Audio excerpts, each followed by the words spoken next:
सारे भाइयों ने राम राम। भाई मैं हूं तारा देसी पत्रकार धर्मू और देसी देख बिना ब्रेक।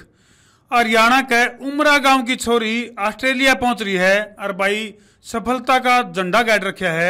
उसके गिल्ले गिल्ले ओडे की ग्राउंड रिपोर्ट देने खातर मार गिल्ले सीधी जुड़ गई है नीतू मलिक। नीतू जी पहले तो दर्शकों ने राम राम कर दो। सारे दर्शकों ने राम। भारत जय हरियाणा छोट छिंडा टाबर टीकला सबको राम राम। न्यू नी याना श्याना याना शाना छोट छिंदा छोट छिंडा बड़ा बड़ा छोटा बड़ा छोटा अगत पड़ोसी अगत पड़ोसी मित्र प्यारा मित्र प्यारा सारे ने राम राम। सारे ने राम राम।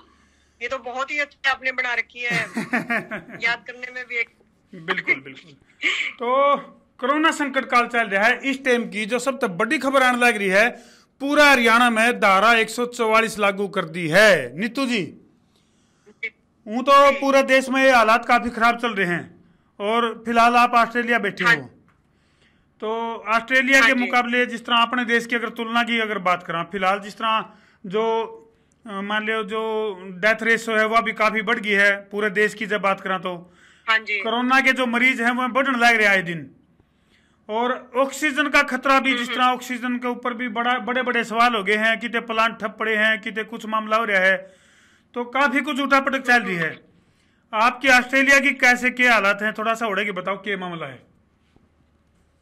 जी देखो, हमारे ऑस्ट्रेलिया में तो अब हालात सामान्य हैं। ऑलमोस्ट वर्ल्ड में अगर देखें बहुत सारे कंट्रीज इस पे विजय प्राप्त कर चुके हैं और हमारे ऑस्ट्रेलिया में तो हम बिल्कुल सामान्य जीवन पे आ गए हैं। हमें तो अब इकोनॉमी को रिकवर करने की प्लानिंग चल रही है हमारी गवर्नमेंट की, और बाकी बहुत सेफ्टी प्लान हम लोग लेके चलते हैं। हमारे यहाँ के जो प्रधानमंत्री जी हैं बहुत अच्छी, उन्होंने स्टेप बाय स्टेप कवर किया सब कुछ। तो सारे नागरिक हम सेफ हैं, हमारे ऊपर कोई बर्डन नहीं है किसी प्रकार का, मानसिक तौर से भी ना फाइनेंशियल तौर पे, क्योंकि गवर्नमेंट ने हर एक नागरिक को फाइनेंशियली वीकली और फोर्टनाइटली हम लोगों को पैसे देती थी, हर एक जनता को।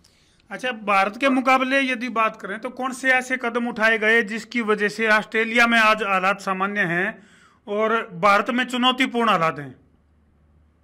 देखिए जी, भारत देश का अगर हम देखेंगे तो भारत देश में कोई भी सिस्टम नहीं है। हमारे जो गवर्नमेंट है केंद्र की, वो तो पता नहीं कहाँ बिजी है जुमलेबाजी करने में और रैलियां करने में, कुंभ के मेले लगवाने में, और जनता की जरूरत को ना समझते हुए पहले ही दूसरे देशों में अपने सोर्सेज भेज देना, ऑक्सीजन भेज देना या वैक्सीन भेज देना।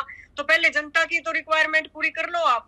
और कई महीनों से हम देख रहे हैं किसान भी हमारे बॉर्डर पे पड़े हुए हैं, उनकी सूद लेते हुए, और इनमें पता नहीं कहाँ लगते हैं, ना कभी वो जनता से बात करते। मुझे तो लगता है वो मेंटली लॉस्ट हो चुके हैं प्रधानमंत्री जी आज के दिन, क्योंकि मैंने देखा है हाल ही में दिल्ली के सीएम केजरीवाल जी के साथ उनकी ऑनलाइन मीटिंग में तो वो मास्क लगाए हुए हैं और रैलियों में बिना ही मास्क गए हुए हैं। तो ये स्टेप ही नहीं उठा रहे। 1 साल पहले से महामारी शुरू हो गई थी, अब तो जाती हुई महामारी है ये।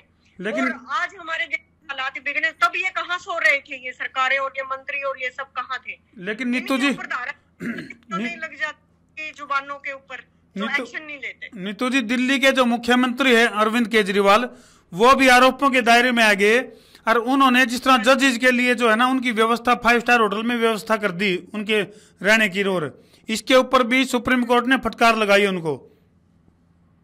फटकारें तो चलो लगती रहती, लेकिन ये एक्शन क्या लेते हैं उसके बाद? फटकारें तो आए दिन इनको मीडिया वाले भी लगाते हैं, आम जनता भी लगा रही है, लेकिन ये टस से मस नहीं हो रहे। तो मेरे ख्याल में ये ऐसे लोग नेता नहीं है, ये इनको नेता नहीं कह सकते ना हम। ये तो भ्रष्टाचारी और अपने स्वार्थ के लिए चल रहा है सब कुछ, इनका पर्सनल होकर जी रहे हैं, बिल्कुल परवाह ही नहीं है। हर तरफ हाहाकार मची हुई है देश में। भारतीय मूल के जो नागरिक उधर ऑस्ट्रेलिया में रह रहे हैं, उनकी थॉट प्रोसेस क्या है देश के बारे में? फिलहाल जो अपने देश की स्थिति है उसके बारे में थॉट प्रोसेस क्या है? उसके बारे में थॉट प्रोसेस बिल्कुल ही सब लोग बहुत चिंतित हैं। बहुतों के रिश्तेदार रहते हैं वहां पे, और कई लोगों के, मुझे मेरी एक दोस्त मिली थी, उसके बहन और जीजा को कोरोना हो गया है और वो आईसीयू में गए तो उनको बेड नहीं मिले, और 4,000 रुपए वाला जो इंजेक्शन उनको 47,000 रुपीज में लोग बेच रहे हैं और फिर भी नहीं मिल रहा। तो ये हालात है, वो लोग यहाँ पे जो उनके रिश्तेदार हैं और जो हम सभी हैं, सब लोग बहुत चिंता में हैं और बहुत डर में हैं कि अगर किसी का रिलेटिव दुनिया छोड़ के चले गए तो वो लोग आखिरी वक्त में वहां आ भी नहीं सकते। मौत के आंकड़े की अगर जी जी जी नीतू जी, मौत के आंकड़े की अगर मैं बात करूं तो पिछले 24 घंटे में पूरे देश के अंदर 2771 मौतें हो चुकी हैं कोरोना के कारण। इनका जिम्मेदार कौन है? प्रधानमंत्री। और हमारे जो प्रदेश में हो रहा है, हरियाणा प्रदेश में, उसमें मुख्यमंत्री और उनका पूरा मंत्रिमंडल जिम्मेदार है इन चीजों का। वे लोग क्या करते रहते हैं दिन रात, कहाँ बिजी हैं वो? जो टाइम रहते स्टेप क्यों नहीं लेते, एक्शन क्यों नहीं लेते?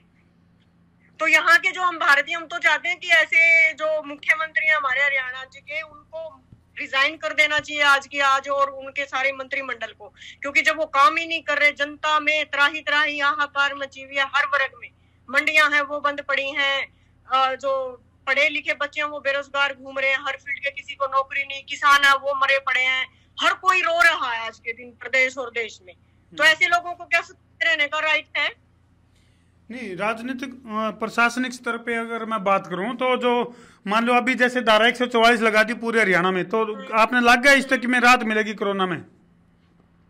देखो, धारा 144 क्या करेगी? कोरोना एक बीमारी है, एक महामारी है, ये एक टिपिकल सच्चाई है और भयंकर बीमारी है।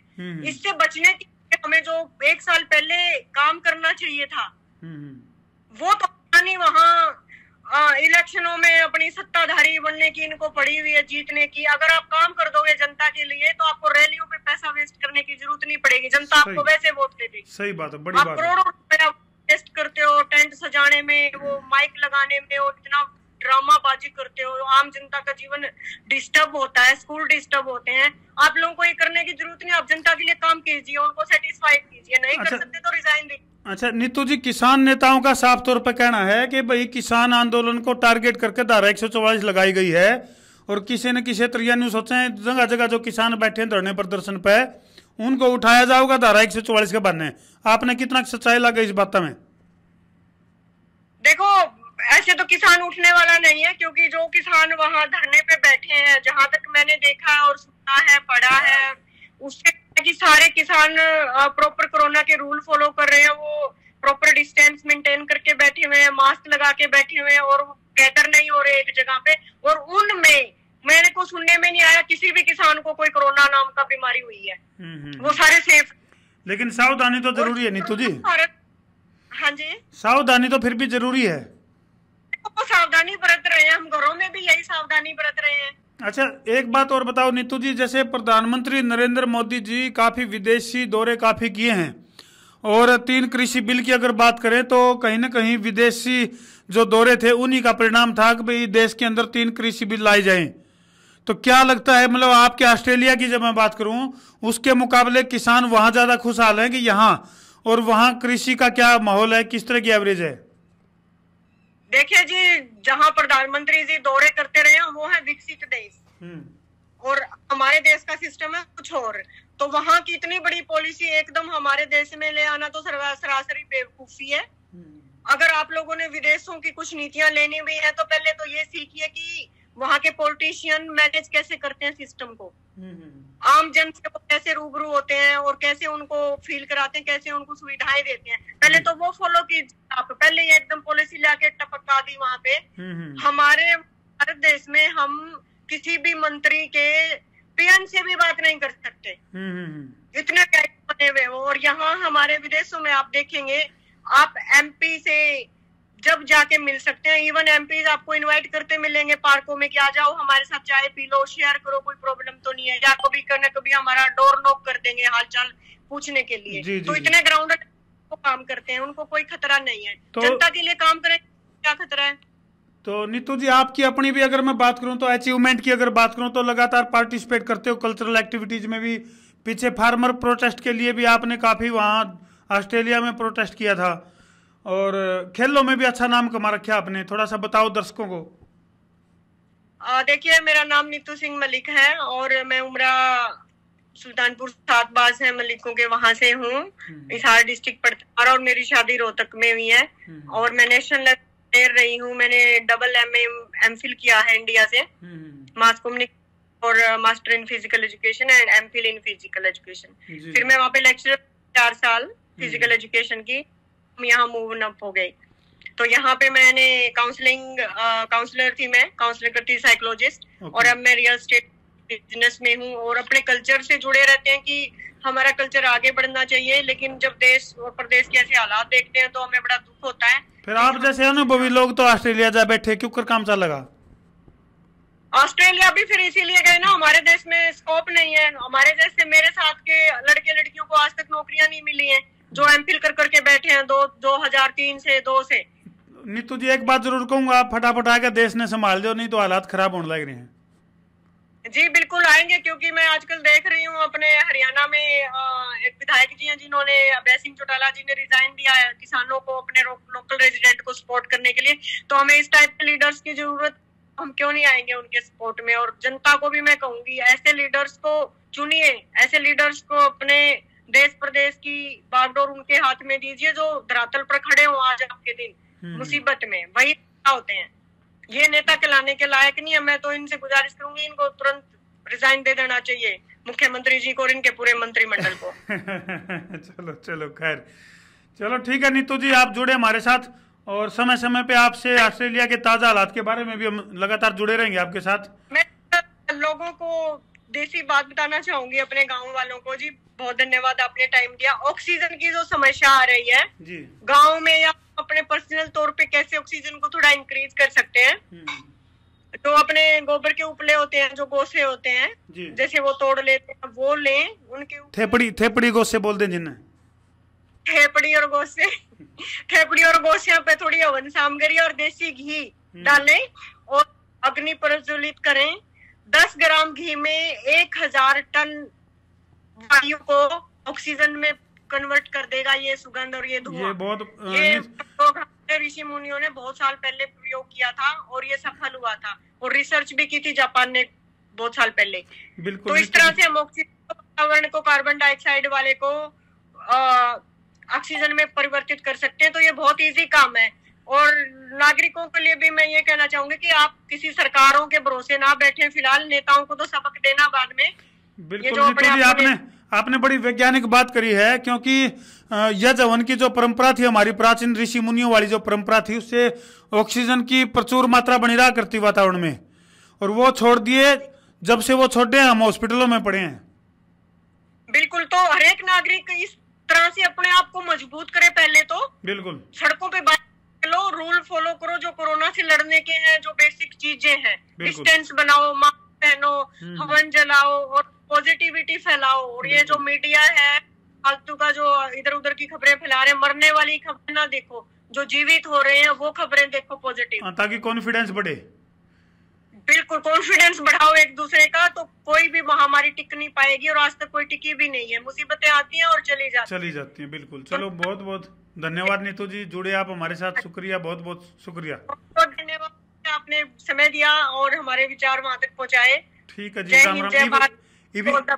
इब्नू का दो शेयरिंग का तर दो फतूर। अरे भाई, वो सारे टाबर टिकरे छोट छीटा यारे प्यारे मित्र अगत पड़ोसी सारे शेयर कर दो वीडियो को। और हवन जलाना मत, हाँ हवन करना मत बोलना भाई, बोले हवन करेंगे हवन करेंगे हवन करेंगे।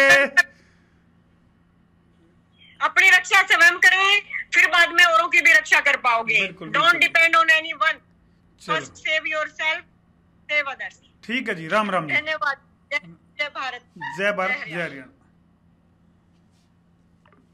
तो भाई नीतू जी, सब तो बड़ी खास बात यह है कि विदेश में रहकर भी भारतीय संस्कृति से जुड़ रहे हैं, और यजवन की बात कह दी जब लास्ट मोमेंट पर, बहुत बड़ी बात कह दी।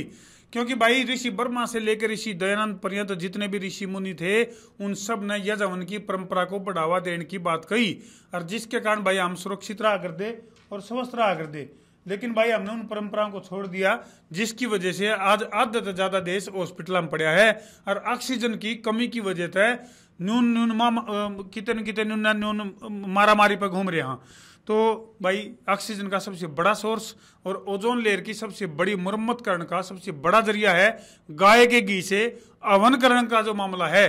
और भाई यह जो आने वाली जो 2 तारीख है, यानी कि 2 मई, जिसमें कि देश के विभिन्न हिस्से जो हैं उनमें यह हवन कराया जाएगा और गाय के घी तक कराया जाएगा, तो बहुत ज्यादा उसका पॉजिटिव असर होगा, ऑक्सीजन की मात्रा बढ़ेगी वातावरण में।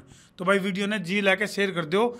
ये भाई ऑस्ट्रेलिया तक जुड़ी थी नीतू मलिक जी ने भाई और पूरी डिटेल पूरी जानकारी दी ऑस्ट्रेलिया में क्या हालात हैं और भारत जो है किस तरह मजबूती के साथ कोरोना रूपी इस जंग तय लड़के जीत सके है। तो वीडियो ने जी लाके शेयर कर दो भाई। शेयरिंग का जमा बक्कर तार दो, जमा शेयरिंग का तार दो फतूर, ताकि समस्या उसके दूर। ठोको शेयर। मैं हूं तारा देसी पत्रकार धर्मू। जय जवान, जय किसान, जय हरियाणा, जय भारत।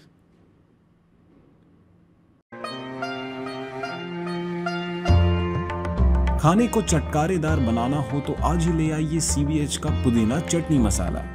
नेचुरल पुदीने से बना ले चले आपको नेचर के अलग बेहतरीन पुदीने के जायके की ओर। अब खाना चटखारे से खाइए। CBH मसाले का पुदीना चटनी मसाला। CBH मसाले, स्वाद अनोखा, बात अनोखी।